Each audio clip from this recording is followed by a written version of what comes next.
어제 잠정 합의에 이른 광주형 일자리 사업이 막판 난관에 봉착했습니다. 현대차 노조가 파업을 예고한 가운데 합의안에 임단협 유예 조항이 담긴 걸로 알려지면서 지역 노동계가 반발하고 나섰습니다. 여의도 면적의 116배에 달하는 부지가 군사시설 보호구역에서 해제됐습니다.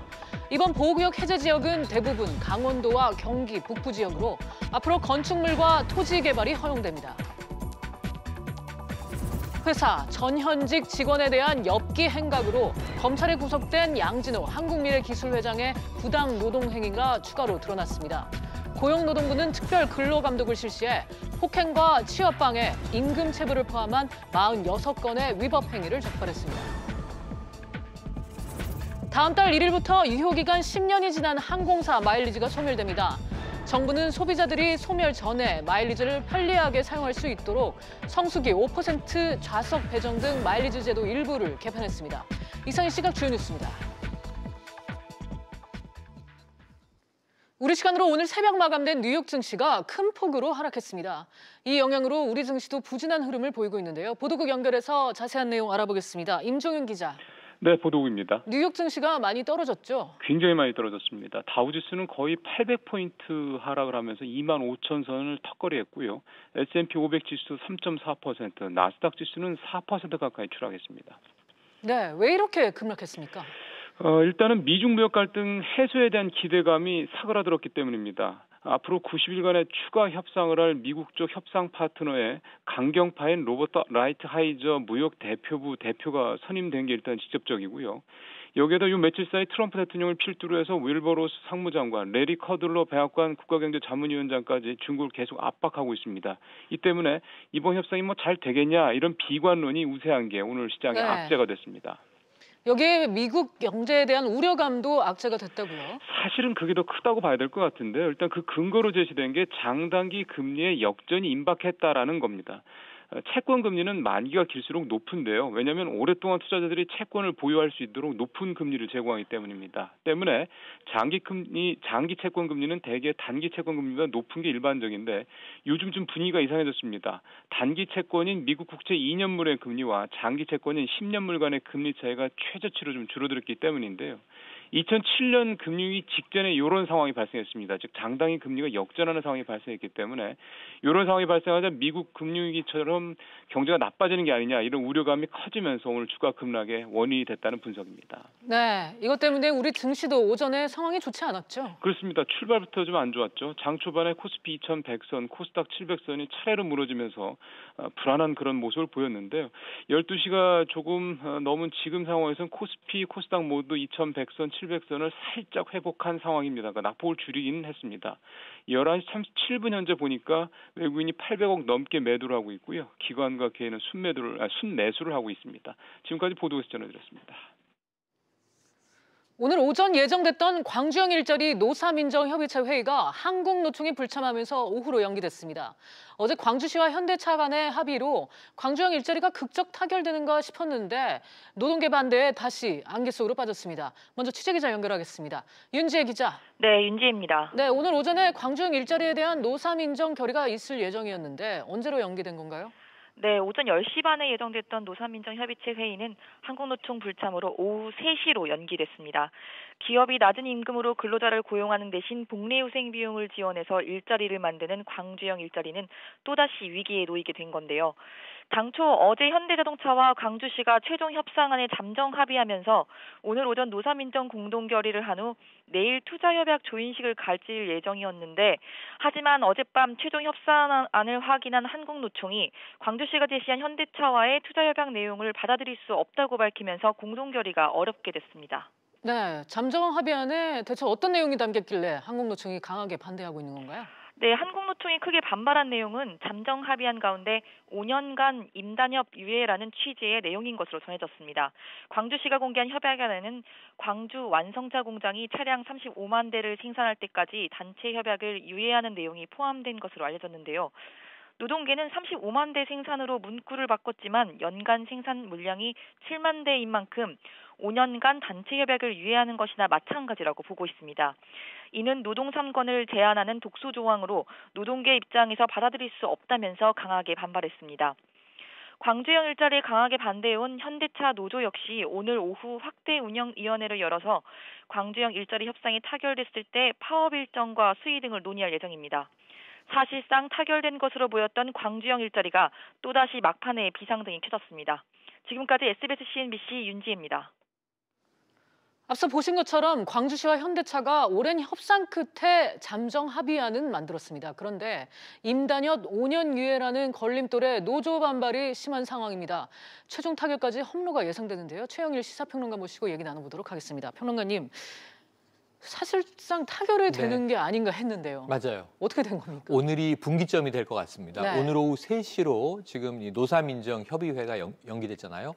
사실 10시 반에 열렸습니다. 네. 열리긴 열렸는데 아까 리포트에서 들으신 대로 이 민주노총 쪽이 불참을 하면서 이용섭 시장이 3시로 미루자 이렇게 이제 이야기를 했고요. 지금 3시로 잡혀 있는데 민주노총의 복귀 여부는 불투명합니다. 아까 이 리포트에 나온 대로 핵심 쟁점이 있는데 그 부분에 대해서 어제 본 내용으로는 노동계는 지금 반대 입장이거든요. 네, 평론가님 좀 얘기를 진전하기 전에 하나만 더 네. 여쭤볼게요. 지금 이제 시청자분들 중에서는 왜 광주형 일자리에 우리가 이렇게 관심을 가져야 하는지에 네네. 대해서 의문을 갖고 계신 분들도 많을 것 맞습니다. 같아요. 왜 우리가 이렇게 보도를 열심히 하고 있는 건지 간략히 예. 좀 설명 좀 부탁드립니다. 지금 일자리, 고용 창출 문제가 이 정부의 핵심 과제임에도 불구하고 이 지표가 굉장히 열악하잖아요. 그래서 고심 끝에 사실 광주형 일자리는 급조된 건 아닙니다. 4년 동안 논의가 이루어져 왔고 이제 타결을 목전에 두고 있는 상황인데요. 그러면 좀 최대한 안정적인 양질의 일자리를 창출해보자. 기업 쪽에는 어떤 당근을 줄 수 있을까?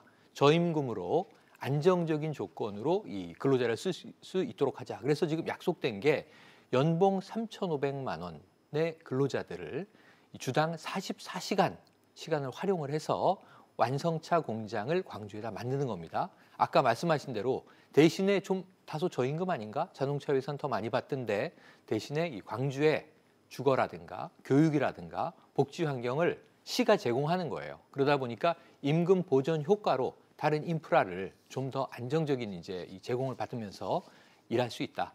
그래도 이제 상대적인 박봉일 수는 있으나 안정적인 일자리가 지속적으로 확보된다. 이런 측면입니다. 그래서 지금 이 현대차 노조는 여기 반발이 있어요. 왜냐하면 소형 SUV 차량을 완성차로 배치하겠다. 네. 이게 현대차 입장인데 또 유사한 이 소형 SUV가 울산 공장에서도 만들어지거든요. 그리고 경합을 할 텐데 모델은 좀 차등을 둬야 할 것으로 봅니다만 어느 쪽 차가 더 싸겠습니까? 소형차. 예, 투입 광주에서만 인건비를 네. 보면 예. 광주께 더 싸겠죠. 네. 시장에서 이제 이런 교란이 일어날 수 있다. 그럼 이제 울산은 상대적으로 정규직들이 일하는 공장이기 때문에 인건비가 높잖아요. 이러한 비용의 격차들을 이 한반도라는 우리나라 작은 시장에서 어떻게 소화할 수 있을지 이런 것도 굉장히 실험적 과제로 대두가 됩니다. 네. 그래도 결국은 광주시하고 현대차가 잠정 합의에 이르렀다는 거는 이르렀죠. 결국은 그래도 뭐 의견의 차이점을 좁혔다는 맞습니다. 뜻인데 마지막에 이 지금 노동계에서 반발을 하고 나온 상황입니다. 그거는 어떤 배경에서? 그러니까 노동계가 참여하지 않으면 또 무산될 수 있어요. 네. 지금 간신히 이제 시와 그러니까 노사민정이라고 이야기할 때 노사뿐만 아니라 여기는 정부, 지자체가 개입이 돼 있는 겁니다. 이 어떤 내용이 이제 좀 독소 조항으로 노동계가 문제 삼았냐면 네. 임단협을 5년간 유예한다. 그러니까 이제 광주형 일자리가 창출되고 올해 가동이 시작되더라도 5년 동안의 임금과 단체 협약을 할 수 없다. 어찌 보면 이제 노동계에서는 아니 기본적인 노동권을 지금 이렇게 저해하는 독소 조항을 집어넣으면 어떡하냐.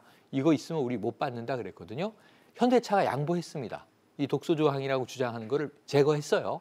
빼기로 하고 합의가 좁혀졌는데 다시 들어간 겁니다. 근데 아까 취지에라는 이제 리포트를 하셨는데 이게 네. 뭐냐면 5년간 임단협을 유예한다라는 조항은 분명히 빠졌어요. 근데 35만 대 생산될 때까지는 임단협을 유보한다. 이렇게 들어있어요. 와. 근데 지금 현대차가 연간 생산량을 7만 대까지는 우리가 생산과 판매를 보증한다. 이렇게 돼 있으니까 안정적으로 연 7만 대 생산으로 봐야 되거든요. 네. 그럼 이게 딱 5년입니다. 그러네요. 그러니까 5년간 임단협 유예를 빼면 뭐 하느냐. 35만 대 생산까지 유예라면 결국 또 5년 아니냐. 그러니까 노동계는 조삼모사다. 네. 말만 바꿨지 독소 조항은 살아있다. 이게 지금 어젯밤에 이 문구가 확인이 되면서 민주노총 쪽에서는 우리는 반대일 뿐만 아니라 총파업하겠다. 네. 오히려 이렇게 이제 강하게 나온 거죠. 오후 3시에 이게 풀려야 되는데 이 조항이 빠진다면 사실은 노동계까지도 여기는 합의가 됐던 거거든요. 35만 대까지 유예 조항, 향후 5년간 임단협을 이제 묶어두는 조항 이 부분에 대한 이제 쟁점이 오늘 고우할 수 있는지 여기서 스탑이 될 것인지 분기점이 될 것으로 봐야 할 것 같습니다. 네, 그러니까 협상에 좀 참여를 했었던 한국노총 같은 경우도 지금 반발을 한 상황이고 맞습니다. 지금 민주노총, 현대차 노조가 지금 민주노총 거세게 반대하고 있고요. 아래에 있는데 지금 총파업을 말씀하신 대로 예고한 네. 상황입니다. 상황이 어떻게 흘러갈까요? 그러니까 이제 민주노총이 키를 쥐고 있죠. 지난번에 한번 총파업을 보면 그게 노사관계라기보다는 노정관계에서 터진 건데 그때 기억나시죠? 뭐였습니까? 탄력근로제 문제였습니다. 그렇죠. 탄력근로제를 이제 좀 기업 쪽의 입장을 받아들이려고 하자. 정부 쪽이 이제 유예적인 입장을 취하자 민주노총이 거세게 정부의 어떤 노동 정책이 후퇴하고 있다. 문재인 정부를 비판한 이제 그런 총파업이 한번 있었는데요. 이번 경우도 마찬가지입니다. 저임금으로 정규직이 아닌 기간제 근로자를 써서 완성차 공장을 돌리겠다고 하는 것인데 그렇다면 이 정규직 중심으로 돼 있는 현대차 노조 상당히 타격을 받을 수 있습니다. 이게 광주라는 특정 지역에 국한된 거긴 하지만 광주형 일자리 모델이 상당히 성공해서 이 모델이 다른 지역으로 확산된다고 생각을 해보세요. 그럼 현대차의 이제 노조 그리고 이제 속해 있는 소속 노동자들은 상당한 위기감을 느낄 수 있는 문제이기 때문에 오늘 사실은 이 독소 조항을 뺀다고 하더라도 어찌 보면 민주노총 입장에서는 네. 이 독소 조항이 하나의 명분이 될 수도 그럴 수 있어요. 있겠네요. 이거 빼면 합의가 될 것이냐? 네. 그것도 불투명한 상황인데 그럼에도 불구하고 한국노총 입장은 이제 굉장히 합의 쪽으로 가게 될 거고요. 그렇다면 양대 노총의 입장이 또 갈리면서 노동계 입장도 반분될 수 있는데 어쨌든 이 독소 조항이 제거될 것이냐, 민주노총이 여기에 대해서 좀 유화적인 입장으로 돌아설 수 있을 것이냐 두 가지가 오늘 오후 3시에 가장 중요한 관건이 네. 되겠고요. 무엇보다 먼저 회의 테이블에 민주노총이 참여를 해야 되겠죠. 그거는 근데 지금 상황에서 쉬워 보이지 쉬워 보이지 않습니다. 않습니다. 사실 이 자리에서 지금 뭐 광주형 일자리 관련해서 꽤 오랫동안 보도를 해드린 것 같은데 네. 뭐 타결이 될 것 같다, 안 될 것 같다. 계속 그게 지금 상황이 반복되고 있거든요. 네. 지금 어떻게 전망하십니까? 전망이라기보다는 당위론을 말씀드리고 싶은데요. 네. 광주형 일자리 한번 우리가 시도해 볼 만합니다. 아, 예. 고용은 늘어나지 않는 상황에서 또 자동차 업계가 상당히 이제 위기에 처해 있는 상황에서 그럼 현대차 노조와 기아차 노조가 지난번 총파업 9만 명이 참여했는데 이 중에 80%가 양대 노조였어요. 민주노총이 이제 주도했지만 그 중에 뭐 9만 명 중에 80%가 현대기아차 노조원들이었거든요.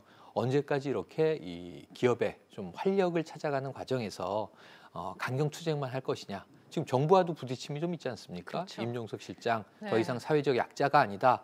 홍영표 이 민주당 원내대표 노동운동가 출신임에도 불구하고 말이 안 통하는 집단이다 이런 얘기까지 했는데 오늘 민주노총이 한번 자 미래를 위해서 당장 우리의 이 경제 불황을 극복하기 위해서 노동계도 말이 통할 수 있다라는 모습을 보여줄 수 있다면 참 좋겠다라는 바람을 가져보는데 아까 앵커님 말씀처럼 쉽지 않다는 게 좀 안타까운 오전 시간을 흘려보내는 그러네요. 이유가 되는 것 같습니다. 네.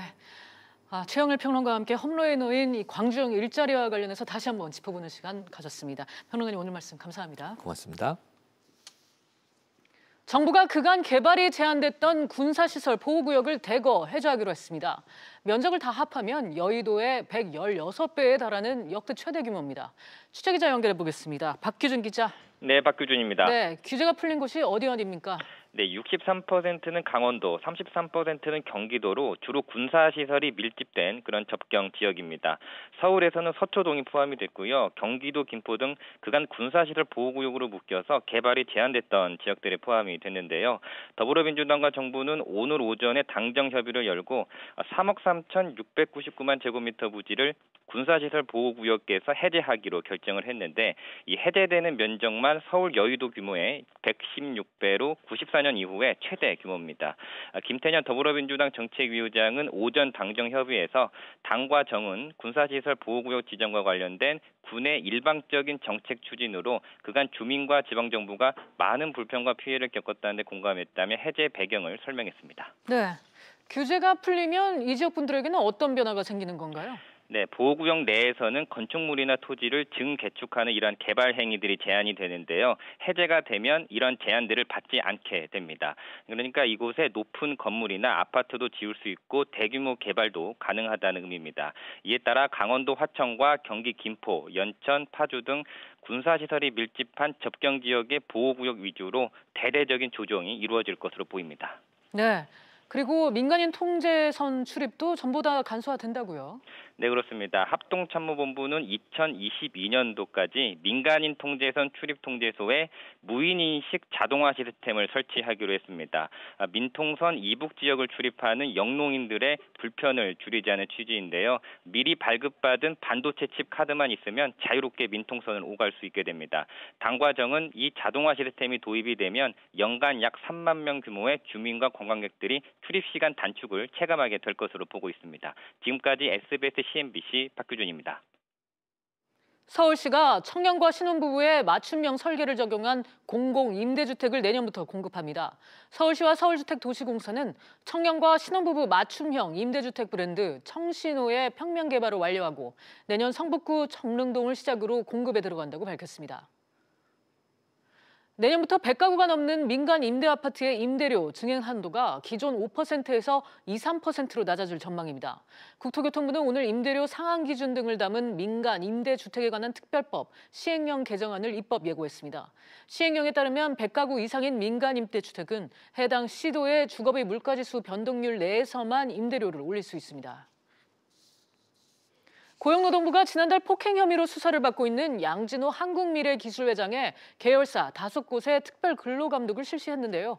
양 회장이 재직 중인 직원에게 유리컵을 집어던진 것뿐만 아니라 임금체불과 성희롱 등을 저지른 사실이 확인됐습니다. 자세한 내용은 취재기자 연결해 알아보겠습니다. 김한진 기자. 네, 김한진입니다. 네, 양진호 회장 이 정도면 갑질 종합 선물 세트라고 봐야겠어요. 네, 고용노동부는 지난달 양 회장 소유의 계열사 5곳을 대상으로 특별 근로감독을 진행했는데요. 조사 결과 폭행과 취업 방해, 그리고 임금 체불 등 무려 46건의 노동관계법 위반 사항이 적발됐습니다. 개별 연봉 협상 과정에서 임금을 올려달라고 요구한 직원을 향해 콜라가 담긴 유리컵을 던지고 또 퇴사한 직원이 동종업계의 다른 회사에 재취업을 하자 해당 회사의 부정적인 언급을 일삼아 결국 그만두게 만든 사실도 밝혀졌습니다. 또 연장수당과 휴일수당을 중심으로 한 4억 7천여만 원의 임금도 지급하지 않은 사실도 확인됐습니다. 네, 폭행에 취업방해, 임금체불까지 갑질도 다양하게 했는데요. 성희롱도 저질렀다고요? 네, 그렇습니다. 양 회장 본인이 여성 직원에게 직접적인 신체 접촉이 뒤따른 성희롱을 했고 양 회장의 지인도 다른 직원들에게 언어적 성희롱을 한 것으로 드러났습니다. 또 회식 자리에서 음주를 강요하고 생마늘을 통째로 먹이거나 겨자를 먹게 하는 등 가혹행위도 행한 것으로 나타났습니다. 고용부는 양 회장의 이 같은 행위에 대한 보강 수사를 거쳐 사건을 검찰에 송치하기로 했고요. 직장 내 성희롱이나 안전교육 미실시 등에 대한 과태료 1억 8천여만 원도 부과하기로 했습니다. 지금까지 정부 세종청사에서 SBS CNBC 김한진입니다. 정부와 은행권이 취약차주 은행대출 원금의 최대 45%를 감면해주는 채무조정제도 도입을 추진합니다. 감면 대상은 취약계층 가운데 은행 신용대출 원금이 월소득의 35배를 넘어 사실상 상환이 어려운 사람들입니다. 금융감독원과 은행권은 이 같은 내용을 담은 은행권 취약차주 부담 완화 방안을 연말까지 확정하고 내년 상반기 중 도입할 계획입니다. 국세청이 올해 고액 상습 체납자 7,200여 명의 명단을 공개했습니다. 특히 이번 체납자 명단엔 전두환 전 대통령과 함께 양진호 한국미래기술회장의 이혼 소송을 담당했던 최유정 변호사도 포함돼 눈길을 끌었습니다. 자세한 내용은 취재기자 연결해봅니다. 이한승 기자. 네, 이한승입니다. 네, 이번에 공개된 고액 상습 체납자 몇 명이나 되는 건가요? 네, 국세청은 올해 고액 상습 체납자 7,160여 명의 명단을 공개했는데요. 이번에 공개된 고액 상습 체납자는 체납이 발생한 지 1년이 지난 국세가 2억 원 이상인 체납자를 의미합니다. 이번 고액 상습 체납자의 총 체납액은 5조 2,500억여 원입니다. 지난해보다 명단 공개 인원은 14,000여 명 정도 줄었고 체납액도 6조 2천억 원가량 감소했는데요. 이에 대해 국세청은 지난해 명단 공개 기준 금액이 3억 원에서 2억 원으로 바뀌면서 명단 공개 인원이 많이 늘어나서 올해 상대적으로 크게 감소했다고 설명했습니다. 네, 이번 명단에 전두환 전 대통령도 포함이 됐다고요? 네, 말씀하신 대로 세금 체납 단골 손님인 전두환 전 대통령도 명단에 있습니다. 전 대통령은 31억 원을 체납해 이번 명단에 포함됐는데요. 검찰은 전 대통령의 뇌물과 관련해 부과한 추징금 2천억 원을 환수하기 위해 전 대통령 일가의 부동산 등을 공매했는데요. 이때 발생한 양도소득세를 내지 않았기 때문이라는 게 국세청의 설명입니다. 또 폭행 등의 혐의로 수사를 받고 있는 양진호 한국미래기술회장의 이혼 소송을 담당 담당했던 최유정 변호사도 이번 명단에 올랐습니다. 최 변호사는 종합소득세 69억 원을 체납한 것으로 드러났습니다. 이 밖에 고액 상습 체납자 명단과 체납액 등은 국세청 누리집과 세무서 게시판을 통해 확인할 수 있습니다. 지금까지 SBS CNBC 이한승입니다. 다음 달 1일부터 유효기간 10년이 지난 항공 마일리지부터 소멸되기 시작합니다. 이를 앞두고 국내 항공사들이 마일리지 사용 편의성을 높이기 위해 제도를 일부 개선한다고 밝혔는데요. 자세한 내용은 취재기자 연결해 알아보겠습니다. 강산 기자. 네, 강산입니다. 네, 유효기간이 있는 마일리지 사용을 서둘러야겠네요. 그렇습니다. 대한항공과 아시아나항공은 앞서 지난 2008년 마일리지 회원 약관을 개정해 유효기간을 10년으로 설정했는데요. 이에 따라 대한항공은 2008년 7월부터 12월까지, 아시아나항공은 2008년 10월부터 12월까지 적립한 마일리지가 내년 1월 1일부로 사라집니다. 이 기간에 해당되는 항공 마일리지는 올해 말까지만 사용할 수 있다는 얘기입니다. 다만 약관이 변경되기 전에 적립된 마일리지는 유효기간이 없기 때문에 당장 소멸되지는 않습니다. 적립된 마일리지 가운데 유효기간은 각 항공사 홈페이지나 스마트폰 앱 등에서 확인하실 수 있습니다. 네, 그냥 소멸되면 아까울 텐데 항공사들이 마일리지 사용을 유도하기 위한 대책을 내놨다고요? 네, 우선 마일리지를 이용한 좌석 예약이 지금보다 편리해질 것 같습니다. 현재는 성수기 때 인기 노선 항공권을 마일리지로 예약하는 게 하늘의 별 따기라는 말이 나올 정도로 어려운데요. 내년부터는 전체 좌석의 5% 이상을 마일리지 항공권으로 배정하고 실제로 마일리지 좌석이 얼마나 예약됐는지도 분기별로 공개할 예정입니다. 또 내년 1월 21일 이후 발권한 항공권은 마일리지 좌석이라도 91일 이전에 취소하면 지금처럼 일정 마일리지가 차감되는 취소 수수료를 내지 않아도 됩니다. 5,000마일 이하 마일리지에 대해서는 항공권 외에 커피나 외식 상품권을 구입할 수 있도록 사용처가 확대됩니다. 또 마일리지 차감 기준이 높은 단거리 노선에 대해 공제 마일리지를 내리는 방안도 추진됩니다. 지금까지 SBS CNBC 강산입니다. 올해 상반기 회사 오너와 CEO보다 더 많은 연봉을 받아 화제가 됐던 한국투자증권의 김현추 차장과 상사인 김성락 전무가 나란히 회사를 떠난다고 합니다. 새 둥지로는 경쟁사인 미래에셋대우가 유력하다는데요.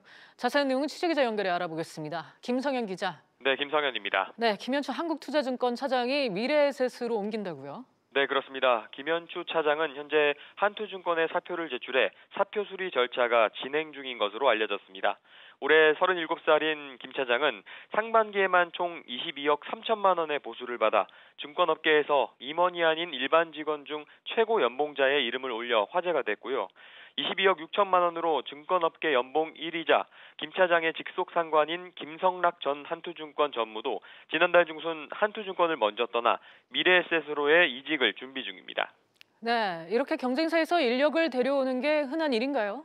네, 그리 놀랄만한 일은 아닙니다. 김 차장 역시 한투증권이 첫 직장은 아닌데요. 미래에셋대우가 두 사람을 영입하는 이유는 그동안 약점으로 꼽혀온 파생금융상품 분야를 키우기 위한 것으로 알려졌습니다. 김 차장은 직접 개발하고 운용한 상장지수증권 ETN과 주가연계증권 ELS가 큰 수익을 낸 인물이기 때문입니다.